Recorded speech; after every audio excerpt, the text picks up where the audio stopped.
यह जो हमारी इंद्रियां हैं, मानव की इंद्रियां मनुष्य को बड़ा कष्ट देती हैं। 5 ज्ञानेंद्रिय, 5 कर्मेंद्रिय, आंख, कान, रसना यानी जिह्वा, स्पर्श और गंध, ये 5 ज्ञानेंद्रिय हैं। ये हमें स्पर्शेंद्रिय और घ्राणेंद्रिय माने नाक, ये जो है हमें अपनी अपनी तरफ सब आकर्षित करती हैं। मैं कैसे इनको अपने बस में रखूं। और 5 कर्मेंद्रिय हैं, ये भी अपनी अपनी तरफ आकर्षित करती हैं। मैं इनको बस में कैसे करूं। जैसे किसी पुरुष के 5-10 स्त्री हों और अपनी अपनी तरफ खींचें 10 स्त्रियां, उस पुरुष की क्या हालत होगी। एक ही स्त्री में परेशान हो जाता है, 10 स्त्री हो, 10 अपनी अपनी तरफ खींचें तो उस पुरुष का क्या हाल होगा। ऐसी ये 10 इंद्रियां हैं, 10 इंद्रियां अपनी अपनी तरफ खींचती हैं। जिह्वा कहती है अच्छा अच्छा खाओ, जिह्वा कहती है अच्छा अच्छा खाओ, मीठे चरपरे खाओ, खूब निंदा करो। कान कहता है अच्छी निंदा सुनो, अश्लील वार्ता को सुनो। और नाक कहता है खूब बढ़िया स्प्रे, इत्र, पुलेल, बढ़िया मस्ती से सुगंधी लो। स्पर्श इंद्रिय कहती है नाना प्रकार से स्पर्श करो। इस प्रकार से अधो इंद्रियां, ऊर्ध्व इंद्रियां सब ही अपनी अपनी तरफ मुझे आकर्षित करती हैं। मैं क्या करूं, मैं कहां जाऊं। ये मानव मात्र की पुकार है, जीव की पुकार है। जीव की तरफ से माताजी ने प्रश्न किया है श्री कपिल भगवान से। और ये कर्मेंद्रिय, हाथ जो है बुरे कर्म करने में उद्यत होते हैं, किसी को दुख देने के लिए तैयार हो जाते हैं। पैर दुष्कर्म करने के लिए आगे बढ़ते हैं। और मेरा मन तो मुझे बहुत ही दुख देता है। ये मन और इंद्रिय कैसे बस में हूं। श्री कपिल भगवान ने कहा है कि मन और इंद्रियों को बस में करने के लिए एक ही उपाय है, संतों का साथ करो। संतों के साथ में बैठ करके भगवान के चरित्र का गुणगान करो और श्रवण करो। भगवान के चरित्र सुनोगे और कहोगे तो भगवान के चरित्र आपके चित्त में चपक जाएंगे और तुम्हारा मन तुम्हें परेशान नहीं करेगा। इंद्रियां स्थिर हो जाएंगी, भगवत उन्मुख हो जाएंगी। जो अभी विषयोन्मुख, विषयों की तरफ उन्मुख हैं, वह भगवत उन्मुख हो जाएंगी, भगवान की तरफ चलने लगेंगी। भैया रास्ते में बड़ी भीड़ है, मेन रास्ते में बड़ी भीड़ है तो क्या करते हैं हम लोग, बाईपास रोड निकाल देते हैं। समझदार व्यक्ति अच्छा मंत्री मिनिस्टर होता है, अच्छा नेता होता है, बाईपास रोड निकाल देता है। ऐसे हम लोग इंद्रियों को बस में नहीं कर सकते हैं तो क्या करें, हम लोग दूसरा रास्ता अपनावें। हम विषयों से हट नहीं सकते तो विषय को भगवान को बना लें।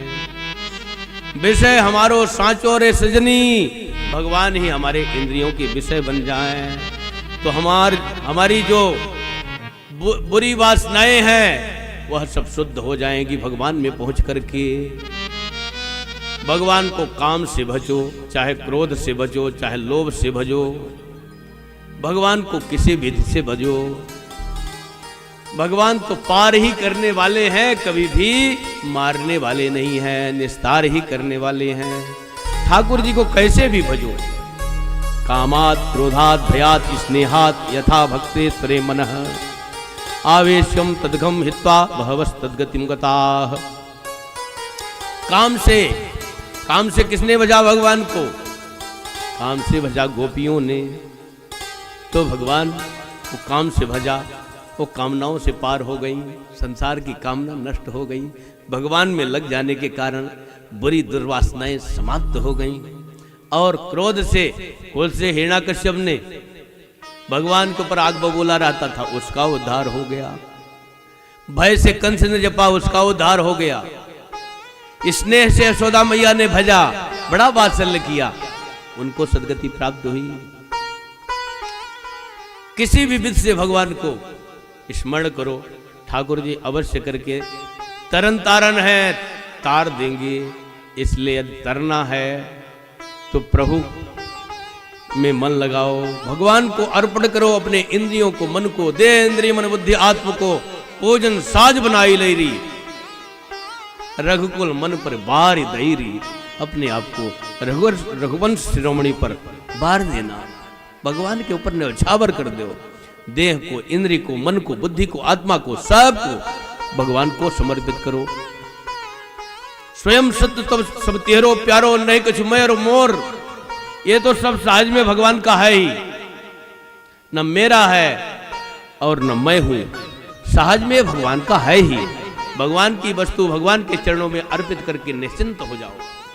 आत्मसमर्पण करके निश्चिंत हो जाना, यही है शरणागति। और भगवान की शरण में जाने पर जीव की, कहते हैं शरण गए मरण नहीं होती है, अवश्य करके जीव पार होता है। अतः संतों का संग करो। तो माता जी कहती हैं कि बेटा संत कैसे होते हैं, आप कृपा करके बताओ।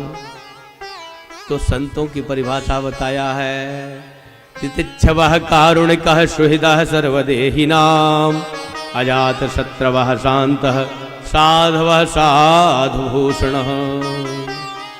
साधु लोग तितिक्षु होते, तितिच्छा माने सहनशीलता होती है।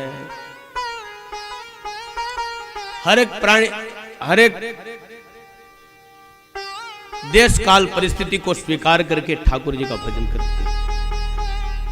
दुख में रो मती, सुख में फूलो मती,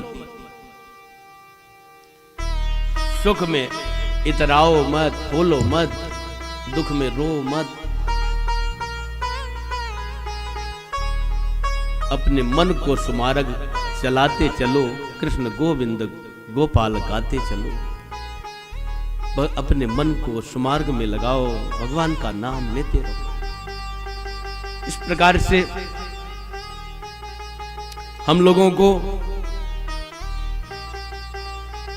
संतों का, संत में क्या होता है, तितिक्षा होती है, सहनशीलता।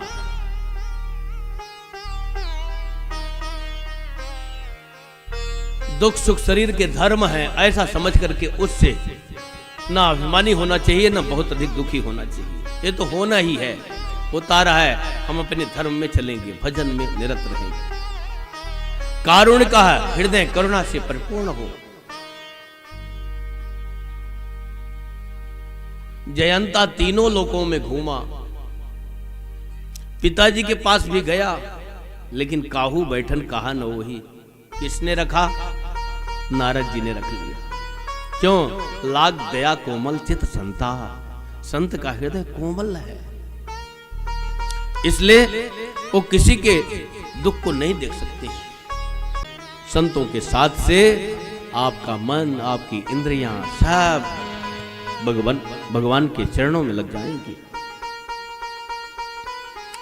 और संतों का साथ करते करते भगवान में हमारा ऐसा मन लगेगा कि उनकी मंगलमय स्वरूप का ध्यान होने लगेगा।